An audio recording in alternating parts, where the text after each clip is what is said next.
نحمدہ و نصلی علی رسولہ الکریم اما بعد فاعوذ باللہ من الشیطان الرجیم بسم اللہ الرحمن الرحیم۔ تعریفات کے لائق اللہ رب العزت کی ذات مقدسہ ہے، درود و سلام کے لائق محمد رسول اللہ صلی اللہ علیہ وآلہ وسلم کی ذات اقدس ہے۔ اللہ رب العزت قرآن مجید کے اندر ایک مقدمے کا ذکر کرتے ہوئے فرماتے ہیں، یا ایھا الذین آمنوا کتب علیکم الصیام کما کتب علی الذین من قبلکم لعلکم تتقون۔ اللہ رب العزت نے یہاں ایک بہت پیارا اسلوب، ایک طریقہ استعمال کیا ہے جو فطرت کے بہت نزدیک ہے، اسلام فطرت کے مطابق ہے۔ تو جیسے ہم دنیا کے اندر کسی کو قائل کرنے کے لیے، مائل کرنے کے لیے، اس کی توجہ بڑھانے کے لیے، دلچسپی اس کی بڑھانے کے لیے ہم جو فطرتی طریقہ استعمال کرتے ہیں، وہی طریقہ اللہ رب العزت نے یہاں پر بھی استعمال کیا ہے کہ کس طرح دلچسپی کو پیدا کرنا ہے، مائل کرنا ہے، قائل کرنا ہے، اور وہ کام جو انسان نہیں کرنا چاہتا اس سے کروانا ہے۔ مثال کے طور پہ والدین جب اپنے بچے سے کہتے ہیں کہ تمہیں اسکول جانا ہے، تو وہ بچہ ایک طرف تھوڑا سا الرٹ ہو جاتا ہے کہ اسکول جانا پڑے گا، آزادی تھی، پابندیاں ہوں گی۔ تو وہ والدین اس سے کہتے ہیں کہ دیکھو تمہارا فلاں جو دوست ہے وہ بھی تو جاتا ہے، تمہارا بھائی بھی جاتا ہے، بہن بھی جاتی ہے، جن کے ساتھ تم کھیلتے ہو وہ بھی جاتے ہیں۔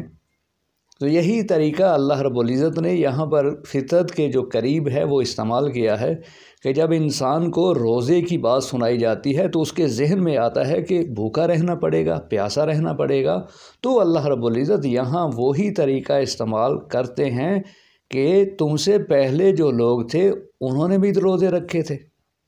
تو مقصد یہ ہے کہ انسان کو کامیاب کرنا۔ والدین کا مقصد بھی یہی ہوتا ہے کہ بچے کو کامیاب کرنا۔ بچہ کرنا نہیں چاہتا، لیکن اس کو مختلف طریقوں سے، بہانوں سے اس کی دلچسپی، اس کی توجہ، اس کو مائل اور قائل کیا جاتا ہے مختلف باتوں سے، اور یہی فطرت کے قریب ہے بہت زیادہ طریقہ۔ والدین کی بھی یہی خواہش ہوتی ہے کہ بچہ کامیاب ہو، اسی لیے وہ اس کو اسکول بھیجتے ہیں۔ مختلف وہ بہانے، ہیلے اور طریقے استعمال کرتے ہیں۔ یہی طریقہ اللہ رب العزت نے استعمال کیا ہے کہ کسی طرح سے انسان روزے رکھ لے۔ تو جب انسان یہ سوچتا ہے تو اس کو کہا کہ دیکھو پہلے بھی لوگوں نے رکھے تھے۔ اس کے بعد اللہ رب العزت کیا فرماتا ہے، ایامن معدودات، چند دن ہی تو ہیں، زیادہ نہیں ہے، پریشان ہونے کی ضرورت نہیں ہے۔ جس طرح والدین بچے سے کہتے ہیں کہ تھوڑی دیر کے لیے جاؤ گے پھر آ جاؤ گے، اس کو عادی بنانے کے لیے، تو اللہ رب العزت بھی یہی فرما رہے ہیں کہ چند دن ہی تو ہیں، پھر جو ہے اس کے بعد تم نہ رکھو۔ اس کے بعد اللہ رب العزت فرماتے ہیں، فمن کان منکم مریضا او علی سفر، کہ دیکھو رکھو، جب مریض ہوگے مت رکھنا، جب سفر کے اندر ہوگے مت رکھنا۔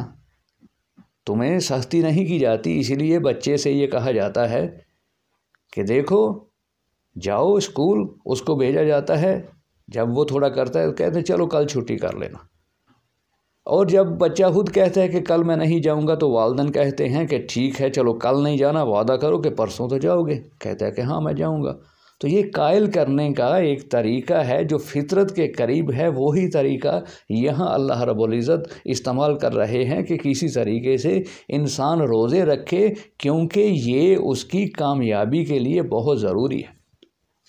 تو اللہ رب العزت کا یہی طریقہ ہے جو اللہ رب العزت نے استعمال کیا ہے کہ روزے رکھو، روزے رکھنے سے کیا ہوگا، تم کامیاب ہو جاؤ گے۔ کامیابی کیا ہے کہ فرمایا پیغمبر علیہ الصلوۃ والسلام کی مقدس ذات نے کہ جنت کے 8 دروازے ہیں، ان میں سے ایک دروازے کا نام باب الریان ہے۔ تو اس میں سے صرف جو روزہ دار ہیں، جو روزہ رکھنے والے ہیں، وہی داخل ہوں گے۔ تو اللہ رب العزت کا یہی مقصد ہے کہ تم روزے رکھو، روزہ رکھنے سے تمہیں کامیابی ملے گی، تمہیں فلاح ملے گی، اور تم باب الریان سے جنت میں داخل ہو جاؤ گے۔ یہی اللہ رب العزت کا مقصد ہے۔ بھوکا اور پیاسا رکھنا اللہ رب العزت کا مقصد نہیں ہے۔ اللہ رب العزت سمجھنے کی توفیق عطا فرمائے۔ وآخر دعوانا ان الحمد للہ رب العالمین۔